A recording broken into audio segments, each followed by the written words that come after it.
کبوتر از تراوش باران می‌گریزد.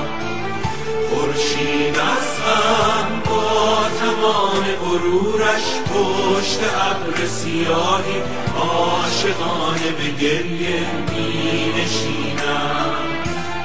من با قلبی به سپیدی صبح با امید بهارم میروم به گلستان، همچو عطر عقاقی لابه‌لای درختان.